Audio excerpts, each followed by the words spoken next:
तो पिछले वीडियो में हमने बात करी थी कर्नल मोड और यूज़र स्पेस या कर्नल स्पेस के डिफरेंस के बारे में। और फिर हमने बात करी थी WDM, KMDF और UMDF drivers model, driver development model क्या क्या होते हैं, और ये तीन के बारे में हमने विस्तार से बात करी थी।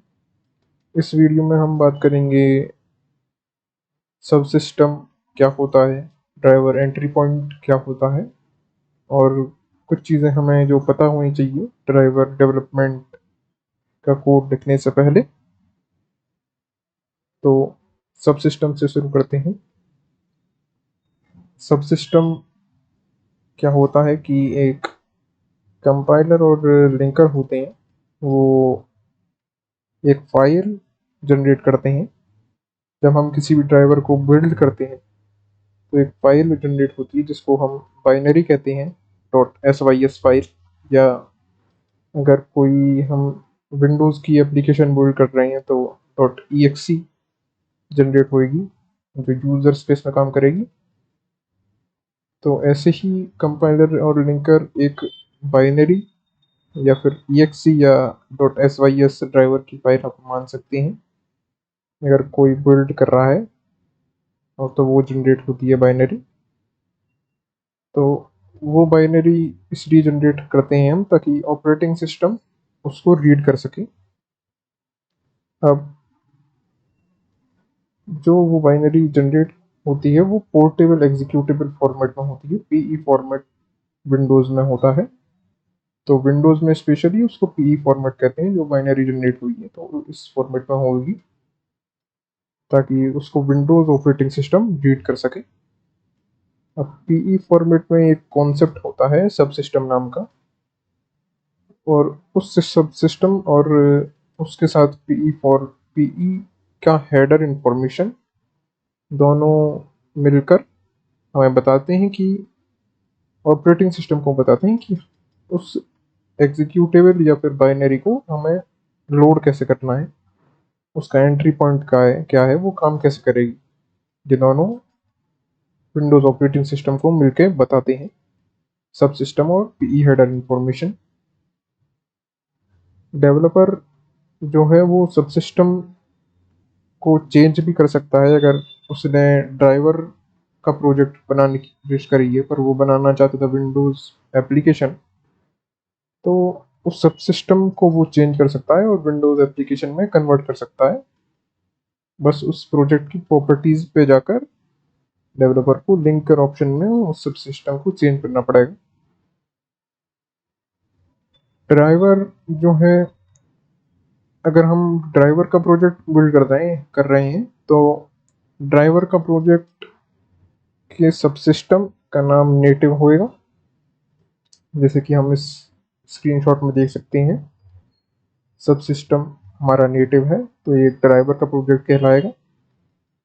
अब ये सारी चीज़ें कि ये हम कैसे यहाँ तक पहुँचे, तो ये हम आगे की वीडियो में समझेंगे कि हम पहले एक प्रोजेक्ट बनाते हैं और फिर उस प्रोजेक्ट का हम उस प्रोजेक्ट की प्रॉपर्टीज़ में जाकर हम उसका सब सिस्टम देख देख सकते हैं कि भाई वो नेटिव सब सिस्टम का है तो वो ड्राइवर का प्रोजेक्ट बनाया है हमने।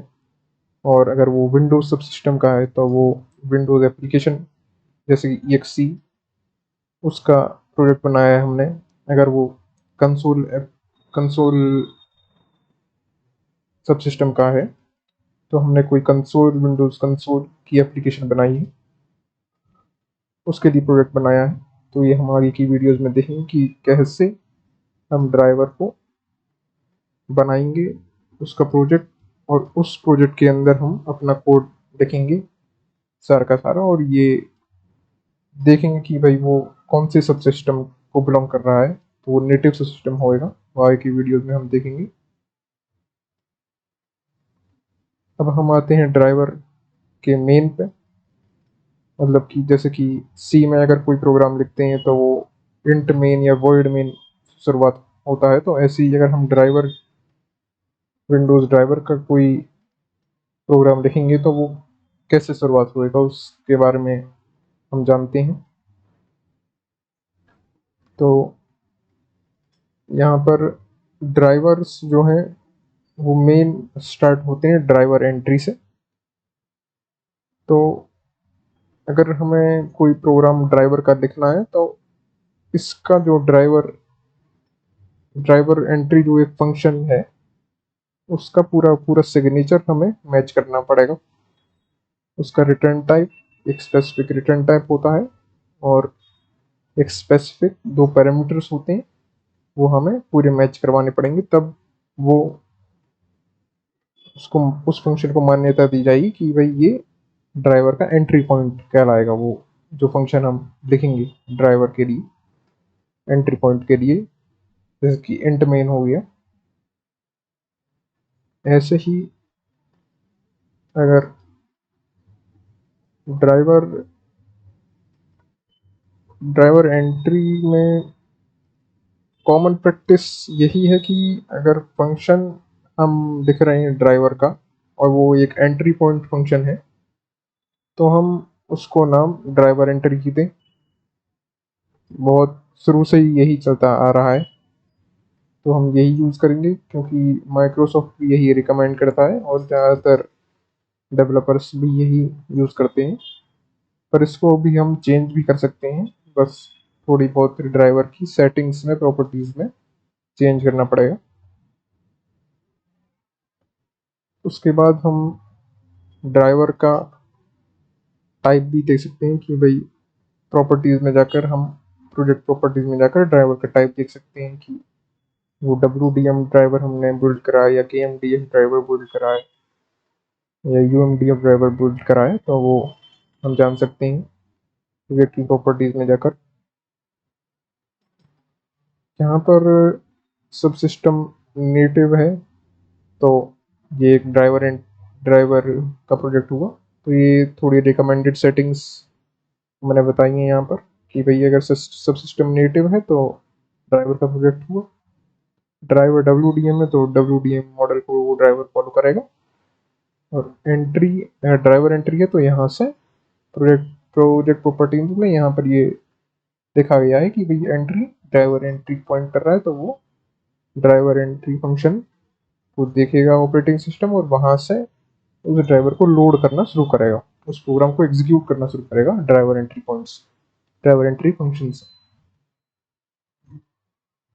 यहाँ पर अगर हम प्रोजेक्ट प्रॉपर्टीज में जाकर देखेंगे तो यहाँ पर हमें मिलेगा एंट्री GS ड्राइवर एंट्री। तो GS ड्राइवर एंट्री कुछ नहीं है। GS ड्राइवर एंट्री और हमने ड्राइवर एंट्री खाली ड्राइवर एंट्री लिख रखा है अपने अपने इनिशियलाइजेशन का नाम ड्राइवर एग्जीक्यूशन जहाँ से स्टार्ट होना है वहाँ वो बस ड्राइवर एंट्री है। अगर हम प्रोजेक्ट में जाकर देखेंगे तो वो GS ड्राइवर एंट्री मिलेगा। ये मैं आपको बाद में दिखाऊंगा कि ये कैसे है। तो ये यहाँ पर ऐसा कुछ भी नहीं है। ये GS ड्राइवर एंट्री थोड़े से बस इनिशियलाइजेशन करता है जब भी ड्राइवर लोड होना होता है और उसके बाद वो सेम ही फंक्शन ड्राइवर एंट्री को कॉल करता है जो हमने लिखा हुआ होगा। तो वो ड्राइवर एंट्री फर्स्ट रूटीन होता है जब भी वो ड्राइवर लोड होएगा, तो वो ड्राइवर का फर्स्ट रूटीन होएगा। अब हम उससे पहले कि ड्राइवर्स क्रिएट करना और उसका कोड लिखना उसको बिल्ड करना शुरू करें, थोड़ी बहुत बातें हमें जान लेनी चाहिए कि ड्राइवर्स अगर हम लिख रहे हैं तो वो बहुत एक्सपर्टीज के साथ लिखें, या फिर अगर हम कोई टेस्ट ड्राइवर लिख रहे हैं तो वो VM में लिखें। अपनी नॉलेज के लिए हम लिख रहे हैं तो वो VM में लिखें ताकि ब्लू स्क्रीन एरर हम ना देख सकें। क्योंकि अगर ब्लू स्क्रीन या कोई सिस्टमेटिक क्रैश हो गया तो पूरा का पूरा विंडोज ऑपरेटिंग सिस्टम ही क्रैश कर जाता है और जो मशीन पर ड्राइवर डिप्लॉयड है हुआ है वो यूजेबल नहीं रहती है। तो इसका हमें ध्यान रखना पड़ेगा कि ड्राइवर बिल्कुल ही एरर फ्री हो ताकि कोई भी क्रैश ना आ पाए ड्राइवर्स में। दूसरी बात है कि यहाँ पर दो टाइप की मेमोरी यूज हो सकती है ड्राइवर में। एक होती है नॉन पेजेबल मेमोरी, एक होती है पेजेबल मेमोरी। अब जो पेजेबल मेमोरी होती है वो डिस्क जो अपनी हार्ड डिस्क होती है या सेकेंडरी स्टोरेज होता है वो उसमें स्टोर हो जाती है। और जब भी उस पेजेबल मेमोरी की ज़रूरत होती है तो वो रैम में आ जाती है, मतलब प्राइमरी स्टोरेज में आ जाती है जब भी उसकी मेमोरी की ज़रूरत होती है ड्राइवर को या किसी भी एप्लीकेशन को, तो वो पेजेबल मेमोरी होती है। पर अगर ड्राइवर अगर उस पेजेबल मेमोरी को एक्सेस करता है पर वो पेजेबल मेमोरी अपनी डिस्क में प्रेजेंट होती है, डिस्क में प्रेजेंट है एट द टाइम, और वो रैम में प्रेजेंट नहीं है, तो वो एक क्रैश का मसला बन सकता है। तो इसलिए ड्राइवर्स में जनरली नॉन पेजेबल मेमोरी ही हम यूज़ करते हैं और पेजेबल मेमोरी को जितना चाहें उतना अवॉइड करने की कोशिश करते हैं। और यहाँ पर एक सॉफ्टवेयर होता है ड्राइवर वेरीफायर, माइक्रोसॉफ्ट इसको प्रोवाइड करती है, जो ट्रैक करता है ऐसे सारे सिनेरियोज, जैसे कि अगर कोई मेमोरी पेज्ड है उसमें क्या कहते हैं सेकेंडरी स्टोरेज में, और उस मेमोरी को ड्राइवर एक्सेस करने की कोशिश कर रहा है, तो वो क्रैश मारेगा या नहीं मारेगा, फिर स्क्रीन आएगी या नहीं आएगी, तो वो ड्राइवर वेरीफायर इन सब चीज़ों को ट्रैक करने की कोशिश करता है और देखता है कोई ड्राइवर में क्रैशेस हो रहे हैं या नहीं हो रहे हैं। बहुत सारे सिनेरियोज ये चलाता है। तो इस सॉफ्टवेयर को भी, जो माइक्रोसॉफ्ट प्रोवाइडेड है ड्राइवर वेरीफायर, इसको भी हम बाद में देखेंगे आगे के वीडियोज़ में।